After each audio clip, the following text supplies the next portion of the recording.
Sathya Sai Speaks, Volume 2, Chapter 14. Be grateful to the doctors.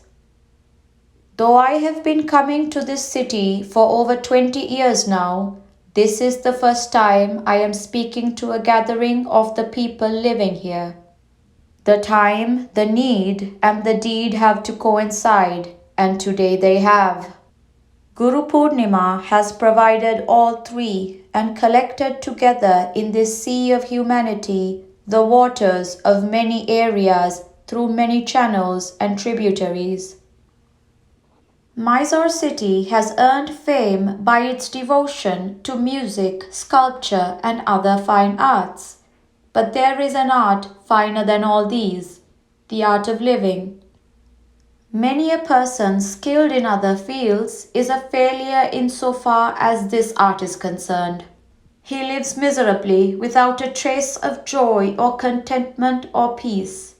He knows only pain and he gives others only pain. Mysore is also famous for the fragrance of its sandalwood. So far, so good. But I would like the fragrance to emanate from your feelings and thoughts and deeds, not so much from the trees that grow in the forests. Then only is the fame fully deserved. If the sense of beauty and the sense of harmony are not translated into the daily life of men and women and children, then that life is a waste, a burden, a hoax. People have to lift themselves from the animal level through their own spiritual practices. There are three types of people: the animal type, the human type, and the divine type. Humanity has evolved from the stone through plant and tree, worm and insect, bird and mammal. But some are still groveling in the early stages, though they have achieved the human form. Everyone has some illness or other. Chief Minister Jati said that you are all like boulders, rough and hard, and that devotion has the power to make you soft and smooth. Now what does a sculptor do when he sees a good boulder? He pictures in his mind the lovely idol of God that is sleeping inside it. He becomes possessed with idea of liberating the idol from the hard clasp of the stone.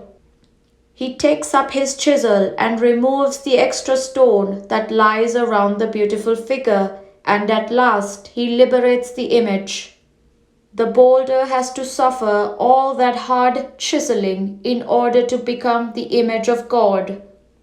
So too, you should cast off all the impediments, all the encumbrances that drag you down and make you a boulder instead of a devotee, an ascetic of the highest order, Paramahansa, or even the Supreme Being, Paramatma. The world is a huge hospital and humanity is bedridden. Some are writhing in the pain of envy, some are bloated with pride. Some are losing sleep through hate. Some have become blind through miserliness. Some are struck down by selfishness. Everyone has some illness or other. On this Guru Purnima day, you have to render gratitude to the doctors who diagnose your disease and prescribe the remedies, and to the nurses who tend you back to health. Resolve today to follow the treatment recommended and the regimen ordered. It is not enough to learn the prescription by heart, read the label on the bottle 3 times a day, or visit the hospital every day. Praising the doctor or worshipping him might induce him to take pity on you, but your illness can be cured only by your taking the drug and obeying the restrictions on food and drink and on your habit. While talking of doctors, I must also say that doctors who fight for the patient's purse or who try to grab a patient before arrival appropriates him are a danger to society. The doctor who despises other doctors or sticks to his own patent cures, irrespective of the experience of failure, or is guided more by whims, fancies, and prejudices, or considers the patient's caste rather than his disease as more important. Such doctors are also dangerous. Today, we find doctors and gurus who have deteriorated to the level of wrangling for patients and their purses, and for the sake of their own or other people's patent remedies. Vyasa is the greatest of spiritual doctors. This day is a day when mankind pays homage to the greatest of spiritual doctors, sage Vyasa. Vyasa is the greatest of spiritual doctors, for he put together the Vedas, composed the Puranas and the Mahabharata, and gave humanity the Bhagavata. He is the primal guru for all who walk in the path of God. He planted the seed of theism and nurtured it through Shruti, orally transmitted sacred revelations, Smriti, codes of law, Sastra, holy scripture, and the Mahabharata. He gave the world the Gita and the Brahma Sutra, the idea of the immanent Atma, the story of the divine play, Leela, and the secret of this changeful creation. Vyasa lived in about 3800 BC. He was the great-grandson of the sage Vasishta, the son of Parasara, and the father of that celebrated gem among sages, Sukha. His life story is a series of miracles, a divine saga. He came from Vasudeva, a name for Krishna, announced the Leela of Vasudeva to all, and finally got merged in Vasudeva. He established the era of repeating and discoursing on Lord's name and made all aware of the sweetness of the name of the Lord, which evokes his form and his grace. Vyasa first revealed to humanity the secret of making the mind as clear and as full of cool rays as the moon on a full moon night. That is why this Guru Purnima is associated with him and with all gurus. The prayers to be offered daily.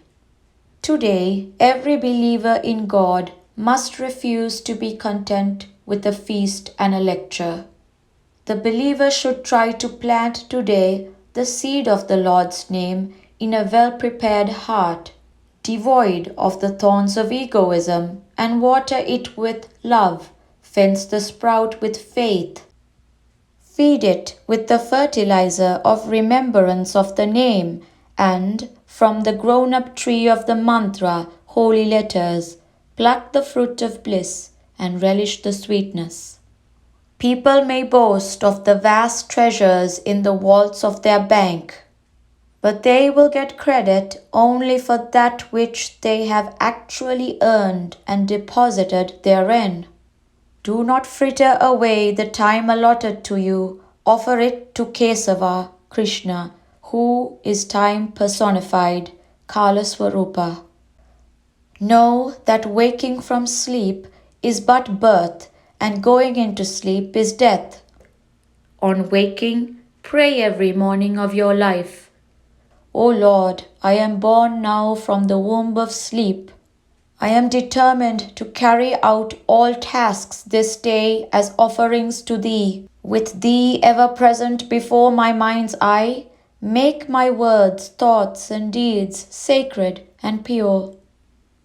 Let me not inflict pain on anyone. Let no one inflict pain on me. Direct me, guide me this day. And when you enter the portals of sleep at night, pray, O Lord, the tasks of this day, whose burden I placed on you this morning, are over. It was you who made me walk and talk and think and act. I therefore place at thy feet all my words, thoughts, and deeds. My task is done. Receive me. I am coming back to you. Adopt these as your daily prayers. The best thing is to have your own self as the source of light, as the Guru. The inner intelligence, the inner Guru, will reveal the truth. This prayerful attitude will so educate your impulses. This prayerful attitude will so educate your impulses that the inner intelligence will be fully revealed. Do everything with a spirit of dedication. Begin with the cultivation of love, prema. I have found that the people of Karnataka have great faith and devotion. They are simple in their habits and thoughts. Do not allow these to decline. Cultivate them with care. The Chief Minister said that all are children of the Lord. It is better to say that all are actors in the drama designed by him. Dolls dancing and acting as he pulls the strings. The role you have might be that of an officer, a soldier, a farmer, a beggar or a clerk. Act well your part so that the drama might be a success. Do everything in a spirit of dedication, as if in each moment you act, speak, and even feel in response to a command received. To get that mood of dedication, the Bhakti Sutras, aphorisms of devotion, prescribe 9 paths, but the easiest and the most practicable is a life lived in the constant remembrance of the Lord. A bar of iron sinks in water, but beat it into a hollow vessel, and it will float merrily and even carry some weight. So too, man's mind sinks easily in the sea of sense. Beat it hollow, hammering it with the name of the Lord. It will float safely on a sea of troubles. Do not be like gramophone records singing someone else's song, ignorant of the genuine thrill of music.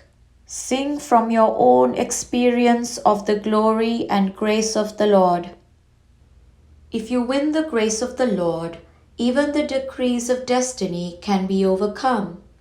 Certain drugs come in bottles on which the manufacturer has given an ultimate date beyond which the drug loses its efficacy.